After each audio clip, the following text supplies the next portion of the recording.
നമസ്കാരം. എല്ലാ പ്രേക്ഷകർക്കും MLA.comലേക്ക് സ്വാഗതം.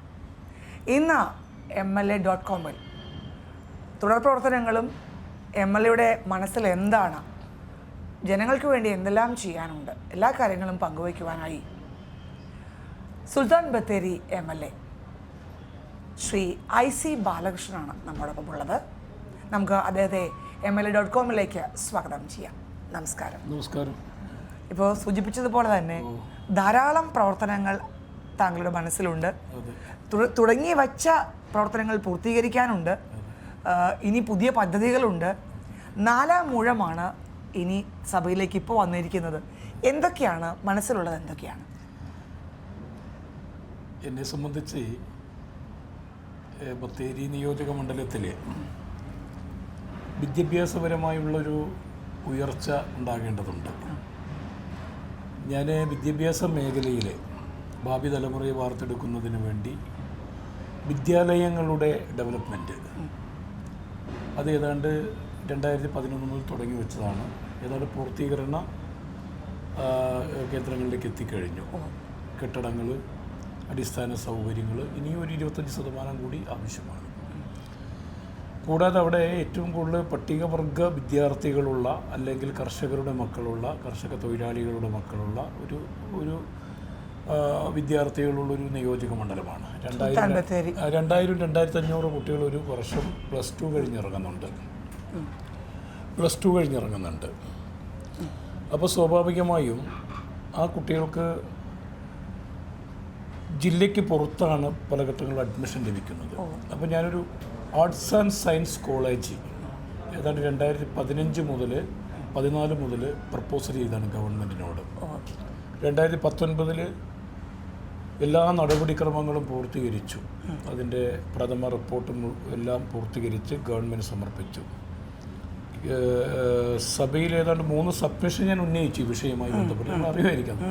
പക്ഷേ നാൾ വരെ ഇത് യാഥാർത്ഥ്യത്തിലേക്ക് എത്തിയാൻ കഴിഞ്ഞില്ല. ഗവൺമെൻറ് മറുപടി സാമ്പത്തികമായുള്ള പ്രതിസന്ധി എന്നാണ് പറയുന്നത്. അതായത് വാരിക്കോരി SC-ക്കും ST-ക്കും നൽകുമെന്ന് പറഞ്ഞാലും കൂടുതൽ നൽകേണ്ട ST-ക്കാണ്, ട്രൈബിനാണ്, പട്ടികവർഗ വിഭാഗങ്ങളാണ് ഏറ്റവും കൂടുതൽ ദുരിതം അനുഭവിക്കുന്നത്. എന്നിട്ടും സർക്കാർ അതിനോട് ഒരു മനോഭാവം കാണിച്ചില്ല എന്നുള്ളത്. ഈ ആർട്സ് ആൻഡ് സയൻസ് കോളേജ് അവിടെ വന്നു കഴിഞ്ഞാൽ സുൽത്താൻ ബത്തേരിക്ക് മാത്രമല്ല, ജില്ലയിൽ ആകമാനം ഇപ്പോൾ കർഷകരുടെ മക്കൾക്ക്, പട്ടികജാതി വിഭാഗത്തിലുള്ള കുട്ടികൾക്കൊക്കെ അഡ്മിഷൻ കിട്ടും. മാനന്തവാടിയുണ്ട്, കൽപ്പറ്റയുണ്ട്, ബത്തേരിയുണ്ട്. എല്ലാ നടപടികളും പൂർത്തിയാക്കിയത്. സാമ്പത്തിക പ്രതിസന്ധി എന്നൊരു കാരണമാണ് പറഞ്ഞത്. ഗവൺമെൻറ്റിനെ സംബന്ധിച്ച് ഒരു കോളേജ് തുടങ്ങാൻ എന്ത് സാമ്പത്തിക പ്രതിസന്ധിയാണ്? നടപടിക്രമങ്ങൾ ആരംഭിക്കേണ്ട ആദ്യം. അപ്പോൾ ആ കാര്യത്തിൽ ഞാൻ എൻ്റെ ആദ്യത്തെ റിക്വസ്റ്റ് മുഖ്യമന്ത്രിക്കും ഉന്നത വിദ്യാഭ്യാസ മന്ത്രിക്കും സമർപ്പിക്കുന്നത് ഈ ഗവൺമെൻറ് കോളേജിൻ്റെ ഫയലാണ് സമർപ്പിക്കാൻ പോകുന്നത്. അത് അവിടെ യാഥാർത്ഥ്യത്തിലേക്ക് എത്തിക്കണം. മാഡം പറഞ്ഞതുപോലെ ഒരു നിയോജക മണ്ഡലത്തിൻ്റെ ഒരു വികസനമോ കാഴ്ചപ്പാടാണല്ലോ അത്. ആ വെളിച്ചത്തിലാണല്ലോ ആളുകൾ നമ്മളെ തെരഞ്ഞെടുത്തിരിക്കുന്നത്. അതെ. അതോടൊപ്പം തന്നെ രാത്രിയാത്ര നിരോധനം 2009 LDF ഗവൺമെൻറ് ഉള്ള സമയത്ത് വന്നതാണ്. അതിനുശേഷം ഉമ്മൻചാണ്ടി സാർ വന്നതിന് ശേഷം നിരവധി ചർച്ച കർണാടകയുമായി ചർച്ച ചെയ്തതാണ്. ഒരു രാത്രിയാത്ര 2 സ്റ്റേറ്റുമായി ബന്ധപ്പെട്ട വിഷയമാണ്. പക്ഷേ ഉമ്മൻചാണ്ടി സാർ അത് ഞാനടക്കം കർണാടകയിൽ പോയിരുന്നു. മുഖ്യമന്ത്രിയുടെ അടുത്ത് പോയി കാര്യങ്ങളൊക്കെ സംസാരിച്ചതാണ്. കേന്ദ്ര ഗവൺമെൻറ് ഇടപെടണമെന്ന് പറഞ്ഞതാണ്. പക്ഷേ UDF-ൻ്റെ ഭരണകാലം കഴിഞ്ഞതിന് ശേഷം ഒരു ഇടപെടലും സംസ്ഥാന സർക്കാരിൻ്റെ ഭാഗത്തുനിന്ന് ഉണ്ടായിട്ടില്ല. 10 വർഷം വെറുതെ ഇതായി കിടക്കുക. അപ്പോൾ ഒരു LDF സർക്കാരിൻ്റെ ഒരു മനോഭാവം, കാരണം ഒരു പൊളിറ്റിക്കൽ ലെവലിലേക്ക് കാര്യങ്ങൾ എത്തിച്ചു എന്ന് വേണ്ടേ? അതെ. അപ്പോൾ അതിപ്പോൾ ബഹുമാനനായ ഞങ്ങളുടെ MP, ഞങ്ങളുടെ പ്രിയപ്പെട്ട നേതാവ് പ്രിയങ്ക ഗാന്ധി കേന്ദ്ര ഗവൺമെൻറ്റുമായി അനുമതി ചോദിച്ചു. അതിൻ്റെ സർവേ, ബദൽ സംവിധാനത്തിന് ഫ്ലൈ ഓവറോ അല്ലെങ്കിൽ തുരങ്കപാതയോ അത് നിർമ്മിക്കുന്നതിന് വേണ്ടിയുള്ള സർവേ അനുമതി വാങ്ങി അതിൻ്റെ നടപടിക്രമങ്ങൾ നടന്നുകൊണ്ടിരിക്കുക. അത് ഈ ഗവൺമെൻറ്റിൻ്റെ കാലഘട്ടത്തിൽ എത്രത്തോളം അത് വിജയിപ്പിക്കാൻ കഴിയുമോ എന്നുള്ള കാര്യത്തിൽ കർണാടകയിൽ കോൺഗ്രസ് ഗവൺമെൻറ് ആണല്ലോ. പ്രത്യേകിച്ചും പ്രത്യേകിച്ചും നമ്മുടെ മുഖ്യമന്ത്രി VD സതീശന് ഇത് വളരെ വ്യക്തമായിട്ട് അറിയാവുന്ന കാര്യമാണ്. അതോട് മന്ത്രിമാർക്ക് എല്ലാവർക്കും അറിയാം. അവർക്ക് 2015 ഉമ്മൻചാണ്ടി സാർ എടുത്ത ആ താല്പര്യം, നഞ്ചങ്കോട് റെയിൽവേ ആണെങ്കിലും രാത്രിയാത്ര നിരോധനമാണെങ്കിലും വൈരക്കുപ്പ പാലമാണെങ്കിലും കണക്ടിവിറ്റിയാണിത്. കർണാടകയുമായുള്ള മറ്റൊരു സ്റ്റേറ്റുമായുള്ള കണക്ടിവിറ്റിയാണ്. ഇപ്പോഴത്തെ ഒരു കാലഘട്ടത്തിൽ നമ്മുടെ രാജ്യം ശാസ്ത്ര സാങ്കേതിക മേഖല അതിവേഗം വളർന്നു വരുമ്പോൾ നമ്മുടെ കുട്ടികൾ വളർന്നു വലുതായി. അവർക്ക് യാത്ര ചെയ്യാനുള്ള യാത്രാ സ്വാതന്ത്ര്യമാണല്ലോ ജനങ്ങൾക്ക് തീർച്ചയായിട്ടും. അപ്പോൾ ആ കാര്യത്തിൽ മുൻഗണന കൊടുക്കും ഈ പറഞ്ഞ കാര്യങ്ങൾക്കൊക്കെ. ഓക്കെ, ഇപ്പോൾ തുടങ്ങി വെച്ച പദ്ധതികൾ ഇപ്പം നമുക്കറിയാം. ഇപ്പോൾ യാത്രാ സൗകര്യത്തിൻ്റെ കാര്യം പറഞ്ഞു. കർഷകർക്ക് വളരെയധികം പ്രാധാന്യം നൽകുന്ന ഒരു ഇടമാണ് വയനാട്. കാർഷിക വൃത്തിയാണ് കൂടുതൽ. വന്യജീവി പ്രശ്നങ്ങളുണ്ട്. കഴിഞ്ഞ ഇപ്പം തന്നെ ഉരുൾപൊട്ടലുണ്ടായി, പ്രശ്നങ്ങളായി. ഒരു ഘട്ടത്തിൽ സർക്കാർ നൽകി എന്ന് പറയുന്നുണ്ട്, UDF അതിനേക്കാൾ കൂടുതൽ നൽകി. എന്തെല്ലാമാണ് അതിലേക്ക് ഇനിയിപ്പോൾ മഴ വരികയാണ്, അതിലെല്ലാം വേണ്ടി നീക്കി വെച്ചിരിക്കുന്നത്? ഉരുൾപൊട്ടലടക്കം വയനാട്ടിലെ സമഗ്ര സുൽത്താൻ ബത്തേരിക്ക് എന്തൊക്കെയാണ്? അതിൽ രണ്ട് കാര്യമുണ്ട്. ഇപ്പോൾ പറഞ്ഞല്ലോ വന്യമൃഗശല്യം. വന്യമൃഗം നിരവധി അക്രമങ്ങൾ ഉണ്ടാക്കുന്നുണ്ട്, അപകടങ്ങൾ ഉണ്ടാകുന്നുണ്ട്, മരണങ്ങൾ ഉണ്ടാകുന്നുണ്ട്. അതിന് ട്രീറ്റ്മെൻറ്റ് കർഷകർക്കും വലിയ പ്രതിസന്ധി ചില ഘട്ടങ്ങളിൽ ഉണ്ടാകാറുണ്ട്. കാലാവസ്ഥ വ്യതിയാനം വരുമ്പോൾ, അല്ലെങ്കിൽ കാലാവസ്ഥ പ്രതികൂലമായി വരുമ്പോൾ, പ്രളയം വരുമ്പോഴൊക്കെ അപകടങ്ങളുണ്ടാകും. അപ്പോൾ ആദ്യം വേണ്ട അവർക്ക് ആവശ്യമായ ട്രീറ്റ്മെൻറ്റ് കൊടുക്കാനുള്ള ഒരു നല്ല സൗകര്യം ഉണ്ടാകണം. ഇപ്പോൾ ബത്തേരി താലൂക്ക് ആസ്പത്രി ഏതാണ്ട് ഒരു സൂപ്പർ സ്പെഷ്യാലിറ്റി മോഡലിലേക്ക് ഉയർന്നു. അതൊരു ജില്ലാ ആസ്പത്രിയായി ഉയർത്തിക്കഴിഞ്ഞാൽ അവിടുത്തെ കർഷകർക്കെല്ലാം അത് പ്രയോജനപ്പെടും. അതോടൊപ്പം തന്നെ കാർഷിക മേഖലയിൽ കർഷകർ നന്നായിട്ട് അധ്വാനിക്കുന്നു. ഒന്ന് വയനാട്ടുകാരെന്ന് പറഞ്ഞാൽ കാർഷിക വൃത്തി കൊണ്ട് മാത്രം ഉപജീവന മാർഗം കണ്ടെത്തുന്ന കുടുംബമാണ്. വിലയിടിവ്, സംഭരണ കേന്ദ്രങ്ങളൊന്നും ഇല്ലാത്തതിൻ്റെ സാഹചര്യത്തിൽ വലിയ പ്രതിസന്ധിയാണ്. ഒന്നും വരൾച്ച വരും, രണ്ട് പ്രളയം വരും, എന്നും പ്രതിസന്ധികളാണ്. ഇന്ന് കർഷകർ ധനകാര്യ സ്ഥാപനങ്ങളിൽ നിന്നും എടുത്ത ലോണുകൾ അടയ്ക്കാൻ കഴിയാതെ 3000 സിസ്റ്റം പേർ വയനാട് ജില്ലയിൽ തന്നെ സുൽത്താൻ ബത്തേരി അടക്കമുള്ള മേഖലകളിൽ ജപ്തി ഭീഷണി നേരിടുകയാണ്. അപ്പോൾ ഈ വിഷയം തീർച്ചയായിട്ടും കർഷകരുടെ കാര്യത്തിൽ ഗവൺമെൻറ് ഇടപെടണം എന്നുള്ള കാര്യത്തെക്കുറിച്ച് യാതൊരു തർക്കമില്ല. അത് ഞാൻ എന്തായിരുന്നാലും മുന്നോട്ട് വെക്കും കർഷകരുടെ കാര്യത്തിൽ. ഇപ്പം നമ്മൾ മുൻപ് സൂചിപ്പിച്ചതുപോലെ ഉരുൾപൊട്ടൽ വയനാട് ടൗൺഷിപ്പിൽ നിർമ്മാണവുമായി ബന്ധപ്പെട്ട് ഇപ്പോൾ കുറച്ച് വീടുകൾ പൂർത്തിയായി കഴിഞ്ഞു.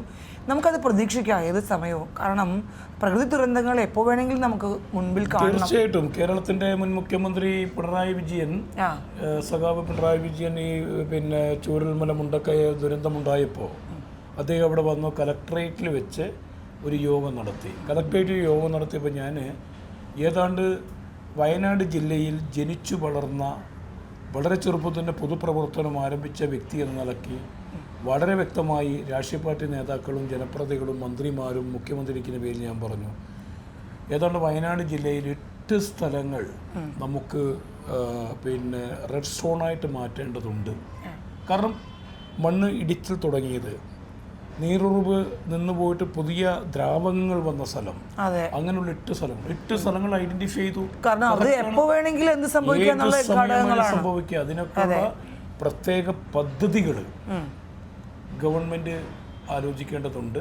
അത്തരം കാര്യങ്ങൾ നമ്മുടെ ഇപ്പോഴത്തെ മുഖ്യമന്ത്രി VDSന് കൃത്യമായി അറിയാവുന്ന കാര്യം തന്നെ. അദ്ദേഹം പ്രളയമുണ്ടായ സമയത്ത് എല്ലാ നേതാക്കളും, ഇനി രമേശ് ചെന്നിത്തലയാകട്ടെ, പ്രതിപക്ഷ നേതാവ് VDS ആകട്ടെ, അന്നത്തെ KC വേണുഗോപാലാകട്ടെ, അതോടൊപ്പം തന്നെ രാഹുൽ ഗാന്ധി ആകട്ടെ, പ്രിയങ്ക ഗാന്ധി ആകട്ടെ, ഇവരൊക്കെ വന്നിട്ടുണ്ടല്ലോ. 2-3 ദിവസം ആ ഏരിയ സന്ദർശിച്ച് അവർ ഫുൾ ടൈം അവിടെ ഉണ്ടായിരുന്നു. അപ്പോൾ വയനാട് 4 ചുരത്തിൻ്റെ മേലെയാണ്. എന്നും എപ്പോഴും എന്തും സംഭവിക്കുക. അങ്ങനെ സംഭവിക്കുമ്പോൾ സ്വാഭാവികമായിട്ടും നമുക്ക് കണക്ടിവിറ്റി ആവശ്യമാണ്. കർഷകരെയും കർഷക തൊഴിലാളികളെയും ഒക്കെ സംരക്ഷിക്കണമെങ്കിൽ എന്താ വേണ്ട, ഒരു എയർ സ്ട്രിപ്പ്. മാത്രമല്ല അതിവേറെ ടൂറിസവുമായി വളർന്നത് നമുക്ക് വരുമാനം ഉണ്ടാക്കുന്ന വളരെ എല്ലാവരും വളരെ ആകർഷിക്കുന്ന ഒരു ടൂറിസ്റ്റ് കേന്ദ്രമായി വയനാട് മാറേണ്ടതുണ്ട്. വരുമാനം ഉണ്ടാക്കുന്ന സമയത്ത് നമുക്ക് വരുമാനം ഉണ്ടാക്കുകയും ഉദ്യോഗാർത്ഥികൾക്ക് തൊഴിൽ കൊടുക്കാനുള്ള സാധ്യതകളുള്ള എല്ലാ കൾച്ചറും ചേർന്നാണ് വയനാട്. അപ്പോൾ അവിടെ ഒരു പ്രതിസന്ധി വരുമ്പോൾ പ്രതിസന്ധി പ്രതിരോധിക്കാനുള്ള സാഹചര്യം കൂടി ആലോചിക്കേണ്ടത്. മുൻപ് പറഞ്ഞതുപോലെ തന്നെ VD സർക്കാരിൽ വളരെയധികം പ്രതീക്ഷയിലാണ് എല്ലാവരും. ജനപ്രതിനിധികളാവട്ടെ ജനങ്ങളാവട്ടെ എല്ലാവരും പ്രതീക്ഷയിലാണ്. VD സർക്കാരിൻ്റെ ഒരു സ്വപ്നമായിരുന്നു യുവാക്കൾക്ക് തൊഴിൽ തേടി പുറത്തു പോകേണ്ടി വരില്ല, തൊഴിൽ ഇവിടെ തന്നെ നമുക്ക് നൽകണം.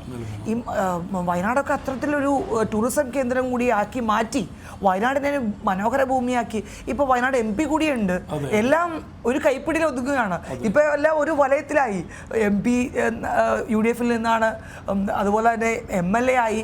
സർക്കാർ ഈ ഭരണപക്ഷത്ത് വരുമ്പോൾ എന്തെല്ലാം മാറ്റങ്ങളാണ് പ്രതീക്ഷിക്കുന്നത്? എല്ലാ മാറ്റങ്ങൾ പ്രതീക്ഷിക്കുന്നത് ഞാൻ പറഞ്ഞല്ലോ, വിദ്യാഭ്യാസ മേഖലയിൽ, ആരോഗ്യ മേഖലയിൽ, സാംസ്കാരിക മേഖലയിൽ, കാർഷിക മേഖലയിൽ, പട്ടികജാതി പട്ടികവർഗ മേഖലയുടെ വികസനങ്ങൾ. ഇപ്പോൾ തന്നെ ഞാൻ തുടങ്ങി വെച്ചതാണ് ഈ മീനങ്ങാടി ഗ്രാമപഞ്ചായത്ത്. അവിടെ സ്പോർട്സ് പരമായിട്ട് എനർജറ്റിക്കുള്ള നല്ല കഴിവുള്ള നല്ല മിടുക്കന്മാരായ പട്ടികവർഗ കുട്ടികൾ ഫോറസ്റ്റിൻ്റെ അകത്തുണ്ട്. അവരൊക്കെ പരിശീലിപ്പിക്കാൻ വേണ്ടിയുള്ള സ്പോർട്സ് സംവിധാനം. ഇപ്പോൾ ഒരു സ്റ്റേഡിയത്തിൻ്റെ പണി ആരംഭിക്കാൻ പോകും 5 കോടി. തീർച്ചയായിട്ടും അവർക്ക് കായികമായ ഒരു കരുത്തുണ്ടാവും, അവർ ഈ മണ്ണിൽ നിന്ന് വരുന്നത് കൊണ്ട്. അതെ, ആർച്ചറിക്ക് വേണ്ടി 9 ഏക്കർ ഭൂമിയുണ്ട്, ശൂന്യമായി കിടക്കുക. ഈ കഴിഞ്ഞ 4 മാസം മുൻപാണ് കായിക വകുപ്പ് മന്ത്രി വന്നത് തറക്കല്ലിട്ട് അവിടെ ആർച്ചറി അക്കാദമി പഠിക്കുന്നതിന് വേണ്ടി. അതിൻ്റെ പ്രവൃത്തിയും വളരെ 9 ഏക്കർ ഭൂമി ആർച്ചറിയിൽ ഏറ്റവും കൂടുതൽ തിളങ്ങിയത് ഞങ്ങളാണ് കുറിച്ചത്. അതെ, ഒരു വനമേഖലയിൽ എല്ലാവരെയും അമ്പെയ്ത് വീഴ്ത്തുക എന്നുള്ളൊരു ഉന്നമിക്കാത്ത ആളുകളാണ് ആർച്ചറിയിൽ. പഴശ്ശിരാജാവിൻ്റെ കാലത്ത് പോരാടിയ പോരാളികളാണ് കുറച്ചറും കുറുമറും. അപ്പോൾ അതാ. പിന്നെ എനിക്ക് ഏറ്റവും സന്തോഷം തോന്നുന്നറിയോ, ഈ ആദിവാസികൾ വയനാട്ടിൽ എല്ലാം ഒരു വിശ്വാസികളാണ്, ആരാധനാലയങ്ങളുള്ളവരാണ്. കാവുകളുണ്ട്, ക്ഷേത്രങ്ങളുണ്ട്, എല്ലാം. ഞാൻ അവിടെ ചെന്നപ്പോൾ ഒരു കുറുമ സമുദായത്തിൻ്റെ അവരുടെ കുടി എന്ന് പറയാം, അവരെ തറവാടിന് കുടിയിൽ ചെന്നപ്പോൾ എന്നോട് പറഞ്ഞു ഞങ്ങളുടെ ദൈവപുരയാണിത്, വലിയ പുരയാണിതെന്ന് പറഞ്ഞു. ഞാൻ കണ്ടപ്പോൾ ഒരു വലിയ സങ്കടം തോന്നി. അത് ഇടിഞ്ഞ് വീഴാറായ പദ്ധതി. ഇതിനെക്കുറിച്ച് ഞാൻ പഠിച്ചു, എന്താണ് ഈ ദൈവപുരയെന്ന്. അപ്പോൾ അവർ പറഞ്ഞു മരണം ഇവിടെയാണ് ചടങ്ങ് നടക്കുന്നത്, ജനനം ഇവിടെയാണ് ചടങ്ങ് നടക്കുന്നത്, ഇവിടെയാണ് ഞങ്ങൾ എല്ലാ ആചാരങ്ങളും അനുഷ്ഠാനങ്ങളും നടക്കുന്നത്. എല്ലാ സ്ഥലത്തും ഇത് ഒഴിഞ്ഞ് തൂങ്ങി ഇങ്ങനെ വീഴാറായി കിടക്കുക. ഞാനുണ്ടല്ലോ 98 എണ്ണം എൻ്റെ MLA ഫണ്ടിൽ നിന്നും അനുവദിച്ചു കൊടുത്തു. ഒരു ഘട്ടത്തിൽ ഉദ്യോഗസ്ഥന്മാരത് എതിർത്തപ്പോൾ ഞാൻ കേരള നിയമസഭയിൽ കൊണ്ടുവന്നത്. അന്നത്തെ ധനകാര്യ വകുപ്പ് മന്ത്രി തോമസ് ഐസക്കാണ് മറുപടി പറഞ്ഞത്. എന്നോട് പറഞ്ഞു ആ പദ്ധതി നടപ്പാക്കണം, അത് ദൈവപുര തന്നെയാണ്, പൂർവികർ വിളിപ്പേരാണ്, അത് മാറ്റരുതെന്ന് അംഗീകാരം വാങ്ങിച്ചു. തീർച്ചയായിട്ടും അത് പൂർത്തീകരിക്കണം. 98 എണ്ണേ കൊടുത്തിട്ടുള്ളൂ. ഇനിയിപ്പോൾ ഒത്തിരി കൊടുക്കാനുണ്ട് കുടുംബക്കുടികളിൽ. അതുപോലെ ഈ പണിയ സമുദായത്തിൽപ്പെട്ട സഹോദരങ്ങളുടെ, ഊരാളി സമുദായത്തിൽപ്പെട്ട സഹോദരങ്ങൾ, കാട്ടുനായ്ക്ക, അവരൊക്കെ കൊടുക്കുന്നുണ്ട്. അവരൊക്കെ ആരാധനാലയങ്ങൾ, കാവുകളൊക്കെ സംരക്ഷിക്കേണ്ടത് ഈ കാലഘട്ടത്തിൻ്റെ ആവശ്യമാണ്. അതുകൊണ്ട് കൂടിയാണ് ഞാൻ ചോദിച്ചത് ടൂറിസമായിട്ട്. കാരണം ഇതെല്ലാം കാണാൻ ടൂറിസ്റ്റുകളെ അവിടെ ആകർഷിക്കാം. പൈതൃക ടൂറിസമായിട്ട്, ഉത്തരവാദിത്ത ടൂറിസം ഉണ്ടാവാം, റെസ്പോൺസിബിൾ ടൂറിസം, ഇതെല്ലാമായിട്ട് ബന്ധപ്പെടുത്തി എന്താണ് ടൂറിസം മന്ത്രിക്ക് മുൻപാകെ കൂടി വയ്ക്കാനുള്ളത്? തീർച്ചയായിട്ടും ഞാൻ ബത്തേരിയെ സംബന്ധിച്ച് ഒരു ടൂറിസം മാസ്റ്റർ പ്ലാന് ടൂറിസം വകുപ്പ് ഉദ്യോഗസ്ഥന്മാരെ വിളിച്ച് തയ്യാറാക്കും. അത് ഏകോപിപ്പിക്കണം. കാരണം 1 Muthanga eco tourism, 2 Bathery township, 3 Edakkal cave, 4 Ambalavayal museum, Ambalavayal കാർഷിക ഗവേഷണ കേന്ദ്രം, ചീങ്ങേരി ടൂറിസം. അതോടൊപ്പം തന്നെ അത് കഴിഞ്ഞ് കുറുവാ ദ്വീപ്, പഴശ്ശിത്തമ്പുരാനെ പഴശ്ശിത്തമ്പുരാനെ കൊലപ്പെടുത്തി വെടിയേറ്റ് വീണ മാവിലാന്തോട് ടൂറിസം. ഇതൊക്കെ ഏകോപിപ്പിച്ചുകൊണ്ടുള്ള കബനി തീരം, കബനി അറിയാലോ, ആ തീരങ്ങളൊക്കെ ഏകോപിപ്പിച്ചുകൊണ്ടൊരു മാസ്റ്റർ പ്ലാൻ തയ്യാറാക്കി അതിൽ പ്രയോറിറ്റൈസ് ചെയ്ത് ഗവൺമെൻറ് സമർപ്പിക്കും. ഒരു കണക്ടിവിറ്റി എല്ലാ സ്ഥലത്തും. അപ്പോൾ ഈ ടൂറിസ്റ്റുകൾ കർണാടകയിൽ നിന്നും തമിഴ്നാടിൽ നിന്നും മറ്റു ജില്ലകളിൽ നിന്നും വന്നാൽ തന്നെ അവർക്ക് ഒരു ദിവസം അല്ലെങ്കിൽ 2 ദിവസം പൂർണ്ണമായും ടൂറിസം മേഖല സന്ദർശിക്കാനുള്ള, വിസിറ്റ് ചെയ്യാനുള്ള സാഹചര്യങ്ങൾ ബത്തേരി ഉണ്ടാവും. അതുപോലെ കൽപ്പറ്റ, മാനന്തവാടിയൊക്കെ. ഞാൻ സഭയിൽ ടൂറിസം വകുപ്പ് മന്ത്രി മുഹമ്മദ് റിയാസ് ആയിരിക്കുന്ന സമയത്ത് ഇപ്പോൾ 8 മിനിറ്റ് കൊണ്ട് വയനാട് ജില്ലയിൽ ലക്കിടി ചുരം അറിയാലോ, കരിന്തണ്ടൻ മൂപ്പൻ കണ്ടെത്തിയ ചുരം, ആ ചുരം മുതൽ വയനാട് ജില്ലയിൽ ഒരു 22 ഡെസ്റ്റിനേഷൻ ചെറുതും വലുതുമായ സംവിധാനങ്ങൾ ഞാൻ അന്ന് സഭയിൽ ഉന്നയിച്ച സഭാരേഖ അവിടെയുണ്ട്. ആ 22 എണ്ണവും ഏകോപിപ്പിച്ച് ജില്ലയിൽ ഡെവലപ്പാക്കി കഴിഞ്ഞാൽ വയനാട് വലിയൊരു മാറ്റം ഉണ്ടാവും. നിരവധി ചെറുപ്പക്കാർക്ക് UDF ഗവൺമെൻറ് കാണുന്ന ഈ തൊഴിൽ രഹിതരായ യുവാക്കൾക്ക് അവിടെ തന്നെ തൊഴിൽ നടത്താൻ സാധിക്കും. അപ്പൊ ഇതെല്ലാം റെഡിയാണെന്ന് പ്രൊസീഡ് ചെയ്യേണ്ട കാര്യമേ ഉള്ളൂ. ഈ സർക്കാരിലുള്ള പ്രതീക്ഷ എങ്ങനെയാണ് ഇതെല്ലാം? കാരണം കഴിഞ്ഞ LDF ഗവൺമെന്റ് ആകുമ്പോൾ ചെറിയൊരു തടസ്സം ഉണ്ടാവും, സ്വാഭാവികമായിട്ടും മാനസികമായിട്ടും സാമ്പത്തികമായിട്ടും എല്ലാം. അപ്പൊ ഇതിൽ ഒരു തടസ്സം ഉണ്ടാവില്ല എന്നതിന് വേണ്ടി കരുതാം. ഒരു അവഗണന ഉണ്ടാകില്ല എന്നുള്ള പ്രതീക്ഷയാണ് എന്നെ സംബന്ധിച്ച്. ഉള്ള ദൂർത്തടിയില്ലാതെ ജനങ്ങൾ ആഗ്രഹിക്കുന്ന ജനകീയമായ പദ്ധതിക്ക് ഊന്നൽ കൊടുക്കാൻ UDF ഗവൺമെൻറ് BDS ഗവൺമെൻറ് തയ്യാറാകുമെന്നുള്ളതാണ്. പറയാൻ കാരണം ഞാൻ 2011 സഭയിൽ വരുമ്പോൾ ഒരു MLAക്ക് ആകെ പ്രാദേശിക വികസന ഫണ്ട് 75 ലക്ഷമാണ്. ആകെ 75 ലക്ഷം. പിന്നെ ബഡ്ജറ്റ് ഫണ്ടൊക്കെ കിട്ടിയാൽ കിട്ടി. അപ്പോൾ അതുമായി ബന്ധപ്പെട്ട് ഞങ്ങൾ ഉമ്മൻചാണ്ടിയോടും അന്നത്തെ ധനകാര്യ വകുപ്പ് മന്ത്രി മാണി സാറിനോടും അന്നത്തെ KPCC പ്രസിഡൻ്റായിരുന്ന ആഭ്യന്തര വകുപ്പ് മന്ത്രിയായിരുന്ന രമേശ് ചെന്നിത്തലയോടൊക്കെ വളരെ സമ്മർദ്ദത്തിൽ കൂടി ഞങ്ങൾ സംസാരിച്ചു. അപ്പോൾ അത് ഒരു കൂടിയാക്കി. പിന്നീട് സമ്മർദ്ദം ചെലുത്തിയപ്പോൾ ഞങ്ങളെല്ലാവരും ഒരുമിച്ച് UDF MLAമാർ ഒരുമിച്ച് ഒറ്റക്കെട്ടായി കുഞ്ഞാലിക്കുട്ടി സാഹിബിനടക്കം കണ്ട് കുഞ്ഞാലിക്കുട്ടി സാഹിബിയോടും മുഖ്യമന്ത്രി ഉമ്മൻചാണ്ടി സാറിനോടും പിന്നെ അതോടൊപ്പം തന്നെ അന്നത്തെ സഭയിൽ ഉണ്ടായിരുന്ന രമേശ് ചെന്നിത്തല BDS അടക്കമുള്ള ലീഡേഴ്സ് അവരൊക്കെ സീനിയർ ആണല്ലോ അന്ന്, K മുരളീധരൻ ഉൾപ്പെടെയുള്ള എല്ലാവരോടും സംസാരിച്ച് എല്ലാവരും ടീമായി സംസാരിച്ചതിൻ്റെ അടിസ്ഥാനത്തിൽ 5 കോടി രൂപയാണ് ഞങ്ങൾ ആസ്തി വികസന ഫണ്ട് എന്ന് പറഞ്ഞ് ഞങ്ങൾക്ക് തന്നത്. അതുകൊണ്ട് അത് UDF മാത്രമല്ല കേട്ടോ, 140 MLAമാർക്കും അന്ന് 141 ആംഗ്ലോ ഇന്ത്യൻ പ്രതിനിധി ഉണ്ടല്ലോ, 141 ഉണ്ട്. അവർക്ക് 5 കോടി വെച്ച് 5 കോടി അന്ന് അനുവദിച്ചല്ല. അത് 10 വർഷം കൊണ്ട് അത് വർദ്ധിപ്പിച്ചിട്ടില്ല. അപ്പോൾ അത്തരം കാര്യങ്ങളിൽ UDF ഗവൺമെൻറ് ആ നിലയ്ക്ക് സഹായിച്ച രീതിയിൽ MLAമാരെ അവഗണിക്കില്ല, അവരെ മണ്ഡലം ഡെവലപ്പ് ചെയ്യാനുള്ള പദ്ധതി ദീർഘവീക്ഷണത്തോടു കൂടി BDS ഗവൺമെൻറ് മുന്നോട്ട് കൊണ്ടുപോകുമെന്നുള്ള ഒരു വലിയ പ്രതീക്ഷയോടു കൂടിയാണ്. ഇപ്പോൾ കിട്ടിയ ഫണ്ടെല്ലാം വിനിയോഗിച്ചു കഴിഞ്ഞു. ഈ ഒരു 4ാമത്തെ ഊഴാണ്. എല്ലാ ഫണ്ടും മണ്ഡലത്തിന് വേണ്ടി വിനിയോഗിച്ചു. മണ്ഡലത്തിന് വേണ്ടി പിന്നെ ഈ കഴിഞ്ഞ ലാസ്റ്റ് ഇയർ വരെ അനുവദിച്ച പദ്ധതികളൊക്കെ ഏതാണ്ട് കുറേ പദ്ധതികൾ പൂർത്തീകരിച്ചു. കുറേ പദ്ധതികൾ ടെൻഡർ കഴിഞ്ഞു. കുറേ പദ്ധതികൾക്ക് ഭരണാനുമതി ലഭിച്ചു. അത് ഫോളോ അപ്പ് ചെയ്യും.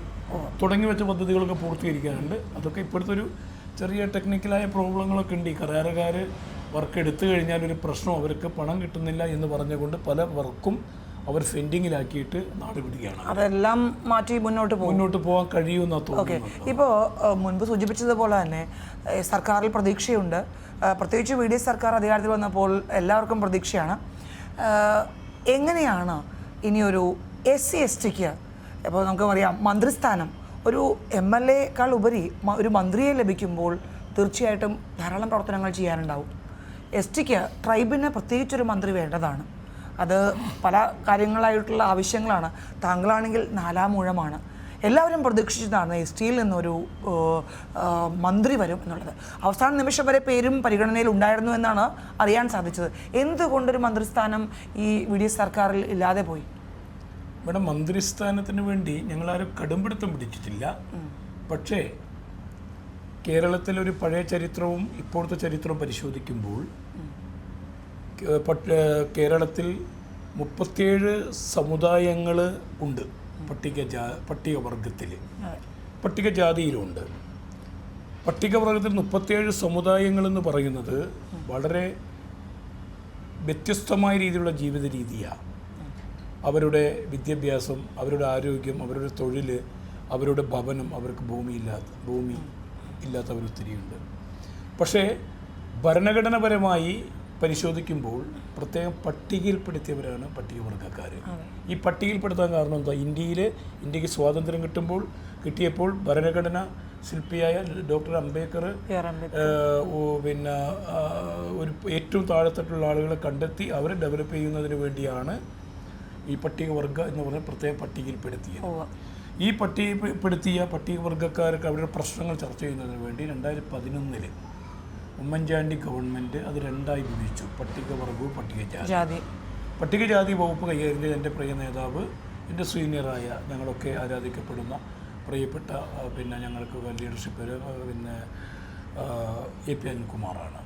പിന്നെ എൻ്റെ കൂടെ ജനറൽ വിഭാഗത്തിൽ നിന്ന് AP അനിൽകുമാർ, ഇപ്പോ തുളസി അല്ല അന്ന് ഉമ്മൻചാണ്ടി കാലത്ത് ഇപ്പോഴും അദ്ദേഹം ജനറൽ വിഭാഗത്തിൽ നിന്ന് വന്നിട്ടുണ്ട്. അന്ന് അദ്ദേഹമാണ് SC കൈകാര്യം ചെയ്യുന്നത്, ഇന്നും ജനറൽ അദ്ദേഹം കൈകാര്യം ചെയ്യുന്നത്. അന്ന് ജയലക്ഷ്മിയാണ് പട്ടികവർഗം കൈകാര്യം ചെയ്യുന്നത്. കുറേ മാറ്റങ്ങളുണ്ടായി മാനന്തവാടിയിൽ നിന്ന്. അതിനുശേഷം 2016 മുതൽ ഇങ്ങോട്ട് 2 വകുപ്പ് ഒരു മന്ത്രിയാണ് കൈകാര്യം ചെയ്തത്. AK ബാലനും അതോടൊപ്പം തന്നെ രാധാകൃഷ്ണനും MP, അതോടൊപ്പം തന്നെ ORKകളും. അപ്പോൾ ഞങ്ങൾ ആവശ്യപ്പെട്ട കുറച്ചുകൂടി UDF എന്ന് പറഞ്ഞ കോൺഗ്രസ് എന്ന് പറയുന്ന പട്ടികവർഗക്കാരോട് പ്രത്യേകം ഒരു പ്രതിബദ്ധത എന്ന് പറയുമ്പോൾ അവരോടുള്ള ഒരു സ്നേഹം പ്രകടിപ്പിക്കും. പ്രത്യേകിച്ച് രാഹുൽ ഗാന്ധി ആണെങ്കിലും അതായത് കോളനികൾ സന്ദർശിക്കാനാണ് ഏറ്റവും വലിയ ഇഷ്ടം. പ്രിയങ്കയാണെങ്കിലും പട്ടികവർഗക്കാരെ ചേർത്ത് പിടിക്കുന്ന നേതാവ് സോണിയാണ്. അപ്പോൾ ഞങ്ങളൊക്കെ പ്രതീക്ഷിച്ച ഒരു മന്ത്രി കിട്ടുമെന്ന്. ഇപ്പോൾ ST മന്ത്രിയില്ല. ST മന്ത്രിയില്ല. ഞാൻ എൻ്റെ പാർട്ടി എടുക്കുന്ന തീരുമാനങ്ങൾ കൃത്യമായിട്ട് അംഗീകരിക്കപ്പെടുന്ന ഒരാളാണ്. അതിലൊന്നും ഒരു വിയോജിപ്പ് എന്നെ സംബന്ധിച്ച് പ്രകടിപ്പിക്കാൻ കഴിയില്ല. കാരണം ഏറ്റവും താഴെത്തട്ടിൽ വളർന്നു വന്ന ഒരു വ്യക്തി എന്ന നിലയ്ക്ക് പാർട്ടി തീരുമാനങ്ങൾ കൃത്യമായി അനുസരിക്കപ്പെടേണ്ടവനാണ് ഞാൻ, അനുസരിക്കപ്പെടുന്നുണ്ട്. പക്ഷേ 15 വർഷം ഈ കേരള നിയമസഭയിൽ പട്ടികജാതി വിഭാഗത്തിന് വേണ്ടി വളരെ വ്യക്തമായി, വളരെ ആത്മാർത്ഥമായി അവരുടെ പ്രയാസങ്ങൾ കേരള നിയമസഭയിൽ സബ്മിഷനായിട്ടും ശ്രദ്ധക്ഷണിക്കലായിട്ടും ചോദ്യമായിട്ടും പ്രസംഗത്തിലും ബഡ്ജറ്റ് പ്രസംഗത്തിലൊക്കെ അതിൻ്റെ ഒരു നടപടിക്രമങ്ങൾ നടക്കുമ്പോൾ അവതരിപ്പിക്കാൻ അവസരങ്ങൾ കിട്ടിയിട്ടുണ്ട്. അതിലൊക്കെ വളരെ കൃത്യമായ ഡിമാൻഡിലൊക്കെ വളരെ കാര്യങ്ങൾ ഞാൻ അവതരിപ്പിച്ചിട്ടുണ്ട്. അങ്ങനെ കൊണ്ടുവന്നൊരു വ്യക്തി എന്ന നിലയ്ക്ക് കേരളത്തിൽ എന്നെ പല ജില്ലകളിലും എല്ലാവർക്കും അറിയാം. അവരൊക്കെ വിളിച്ച് ചോദിക്കുക, സംഘടന എന്താണ് പട്ടികവർഗത്തിനൊരു മന്ത്രി ഇല്ലാത്തത്, നിങ്ങൾ എന്തുകൊണ്ടാണ് നിങ്ങൾ ആവശ്യം ഉന്നയിക്കാത്തത്? ഇത് ഭരണ നേതൃത്വത്തിന് അറിയാവുന്ന കാര്യം കൂടിയാണ്.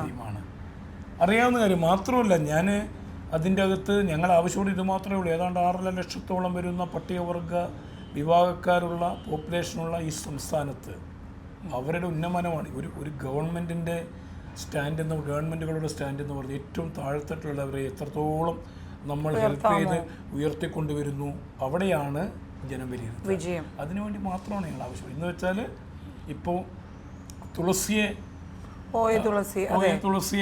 മന്ത്രിയാക്കി SC/ST സഹോദരി കൈകാര്യം ചെയ്യും. പൂർണ്ണമായിട്ടുള്ള സപ്പോർട്ട്. പല കാലങ്ങളായി നടന്നു വരുന്ന ഒരു കീഴ്വഴക്കം ഇപ്പോൾ താങ്കൾ സൂചിപ്പിച്ചതുപോലെ തന്നെ SC/ST എന്ന് പറയുമ്പോൾ SC എന്നൊരു മന്ത്രി കൊടുക്കുകയാണ് എപ്പോഴും. അതെ, അത് ഇപ്പോൾ കുറേ നാളുകളായി അങ്ങനെയാണ് പ്രവണത. AK ബാലനടക്കം എല്ലാവരും അതൊരു കൺസിഡർ ചെയ്യാതെ മാറ്റി ഒരു തവണ STക്ക് ഒരു മന്ത്രി കൊടുത്താൽ അവരുടെയും കൂടി കാര്യങ്ങൾ ഇതിനകത്ത് ഉൾപ്പെടുത്തി പോകാൻ സാധിക്കും. വേണ്ട മേഡം, അതിനകത്ത് മറ്റൊന്ന് ചെയ്യാം നമുക്ക്. ഈ ഉമ്മൻചാണ്ടി സാർ കൊണ്ടുവന്ന SCക്ക് ഒരു മന്ത്രി, STക്ക് ഒരു മന്ത്രി. അതെ, മന്ത്രിമാരെ എണ്ണം വർദ്ധിക്കുന്നില്ലല്ലോ. ആ 2 വകുപ്പ് വെച്ച് മന്ത്രിമാരെയൊക്കെ കാര്യങ്ങൾ നടക്കും. അത് അത്യാവശ്യമാണ്. ഉമ്മൻചാണ്ടി സർക്കാരിൽ ഉണ്ടായിരുന്നോ അങ്ങനെ? ഉണ്ടായിരുന്നു. ജയലക്ഷ്മി ജയലക്ഷ്മി പട്ടികവർഗം, മൃഗശാല, യുവജനകാര്യം, മ്യൂസിയം മന്ത്രിയാണ്. അനിൽകുമാർ, AP അനിൽകുമാർ പട്ടികജാതി, ടൂറിസം, പിന്നോക്ക വികസനം, ഇതിൻ്റെ മന്ത്രിയായിരുന്നു. അപ്പോൾ ഇത്തവണ അത് പരിഗണിച്ചില്ല എന്നുള്ളതിൽ വിഷമമുണ്ട്. ഒപ്പം അണികളുടെ ആവേശം നമ്മൾ നോക്കണം. അണികളുടെ ആവേശമല്ല, ഒരു അണികളിങ്ങനെ ഞാൻ ചോദിച്ചു, പഴയ കാലഘട്ടമല്ലല്ലോ. ഇപ്പോൾ വിരൽത്തുമ്പിലെല്ലാം അറിയാൻ കഴിയുമല്ലോ. വിരൽത്തുമ്പിലെല്ലാം അറിയാം. വളരെ സ്റ്റഡീഡാണ്. പഴയ പോലുള്ളൊരു അടിമത്വമല്ലല്ലോ ഇപ്പോൾ കുറച്ചുകൂടി ഉയർന്നു. ആ ഉയർച്ചയിൽ അവരൊക്കെ കടന്ന് ചിന്തിക്കുമ്പോൾ ഭരണഘടനാപരമായുള്ള ആ ഒരു അവസരം എന്തുകൊണ്ട് നിഷേധിക്കപ്പെട്ടു എന്നുള്ള ചോദ്യം വരുമ്പോൾ നമുക്ക് മറുപടി പറയാൻ കഴിയുന്നില്ല. എന്നെക്കാളും യോഗ്യരായ, എന്നെക്കാളും വിദ്യാഭ്യാസമുള്ള, എന്നെക്കാളും കാഴ്ചപ്പാടുള്ള, എന്നെക്കാളും പൊതുപ്രവർത്തനം അറിയുന്ന നിരവധി യുവാക്കൾ പട്ടികവർഗത്തിലുണ്ട്, സംഘടനയിലുണ്ട്. അവരൊക്കെ രാഷ്ട്രീയം നോക്കാതെ, ജാതി നോക്കാതെ അവരെ വിളിച്ച് ചോദിക്കുമ്പോൾ നമുക്ക് മറുപടി പറയാൻ കഴിയില്ല. നമ്മൾ ആരെയും കുറ്റപ്പെടുത്തുക? ആ കുറ്റപ്പെടുത്തൽ ഒഴിവാക്കുന്നതിന് വേണ്ടിയാണ് പട്ടികവർഗത്തിൽ ഒരു മന്ത്രി വേണമെന്ന് ഞങ്ങൾ ആവശ്യപ്പെട്ടത്. പക്ഷേ അത് ലഭിച്ചില്ല എന്നുള്ളൊരു പ്രതിഷേധം പൊതുവായി ഉണ്ട്. അത് നേതൃത്വത്തെ അറിയിക്കാൻ നേതൃത്വത്തെ അതൊക്കെ അറിയിച്ചിട്ടുണ്ട്. ഭാവിയിലെങ്കിലും ഒരു തീരുമാനത്തിൽ നിന്ന് മാറി ടേം വ്യവസ്ഥയിൽ ഇനി നടക്കില്ല. SCക്ക് ഒരു 2.5 വർഷം, പിന്നീട് STക്ക് അതിന് നടക്കുമെന്ന് തോന്നണല്ലോ. കാരണം തീരുമാനങ്ങളായിട്ട് പറഞ്ഞിട്ടില്ല. പക്ഷേ എന്നോട് നേതാക്കൾ രമേശ് ചെന്നിത്തല ആഭ്യന്തര വകുപ്പ് മന്ത്രി മാത്രമേ എന്നോട് പറഞ്ഞിട്ടുള്ളൂ. പിന്നെ ദീപാദാസ് മുർഷിയായിട്ട് സംസാരിച്ചതിൻ്റെ അടിസ്ഥാനത്തിൽ ഹൈക്കമാൻഡ് ഒരു തീരുമാനമെടുത്തിട്ടുണ്ട്. 2.5 വർഷം തുളസിക്കും 2.5 വർഷം കഴിഞ്ഞ് IC ബാലകൃഷ്ണനും മന്ത്രിയാക്കാൻ തീരുമാനിച്ചിട്ടുണ്ട് എന്ന് ആ വിവരം മാത്രം ലഭിച്ചത്. അതിൻ്റെ ആധികാരികമായിട്ട് ഒരുപക്ഷെ തീരുമാനം ഉണ്ടെങ്കിൽ അങ്ങനെ പ്രതീക്ഷയുണ്ടാവും, അങ്ങനെ നടക്കട്ടെ എന്ന് തന്നെ ആശംസിക്കുകയാണ് നമ്മൾ. അങ്ങനെ ഉണ്ടെങ്കിൽ KPC പ്രസിഡന്റും അതോടൊപ്പം തന്നെ CM-ഉം പറയാതിരിക്കില്ല, പറയും. ഈ ഒരു സമ്മർദ്ദം അണികൾ ചെലുത്തുകയാണെങ്കിൽ തീർച്ചയായിട്ടും മറ്റൊരു ടേമിൽ, അടുത്ത ടേമിൽ ചിലപ്പോൾ 2.5 എന്നുള്ള ഇപ്പം അങ്ങനെയാണല്ലോ. അനൂപ് ജേക്കബിനും ഒപ്പം തന്നെ മണി സി കാപ്പനും നൽകാൻ അങ്ങനെ 2-3 ടേം വ്യവസ്ഥകളുണ്ട്. മുസ്ലിം ലീഗ് ടൈമിംഗ് തീർച്ചയായിട്ടും അത് നമുക്ക് ടൈം ആക്കിയിട്ടുണ്ട്, അവർ പ്രഖ്യാപിച്ചിട്ടുണ്ട്. ഓക്കെ, അപ്പം ഇത് എന്തായിരുന്നാലും അങ്ങനെ ഒരു തീരുമാനം ഉണ്ടെങ്കിൽ കോൺഗ്രസ് നടപ്പാക്കും. ശ്രീ സുൽത്താൻ ബത്തേരി MLA അദ്ദേഹം പറഞ്ഞതുപോലെ തന്നെ IC ബാലകൃഷ്ണൻ പറഞ്ഞതുപോലെ തന്നെ 4ാം ഊഴം അദ്ദേഹത്തിന് ലഭിച്ചിരിക്കുകയാണ്. തുടർ പ്രവർത്തനങ്ങൾ തുടങ്ങി വെച്ച പദ്ധതികൾ പൂർത്തീകരിക്കാൻ ധാരാളമുണ്ട്. സ്വപ്ന പദ്ധതികൾ അതിലേറെയുണ്ട്. ഫണ്ട് ലഭിച്ചില്ല 10 വർഷം എന്നുള്ള ഒരു വിഷമം മനസ്സിലുണ്ട്. BDS സർക്കാരിൽ നിന്ന് പ്രതീക്ഷകളുണ്ട്. എന്തായാലും ബത്തേരിയെ ഒപ്പം വയനാടിന് സമഗ്ര മാറ്റം വരുത്തുമെന്ന് തന്നെയാണ് ഈ സർക്കാർ കൂടി യോജിപ്പിച്ച്, പ്രത്യേകിച്ച് വയനാട് MP കൂടി UDF ആയതുകൊണ്ട് എല്ലാം ഒന്നിച്ച് മുന്നോട്ട് കൊണ്ടുപോയി വയനാടിനെ സമഗ്ര മാറ്റം വരുത്തുന്ന എന്നുള്ള ശുഭപ്രതീക്ഷയിലാണ് MLA. എല്ലാ ആശംസകളും നേരാണ്. Thank you so much.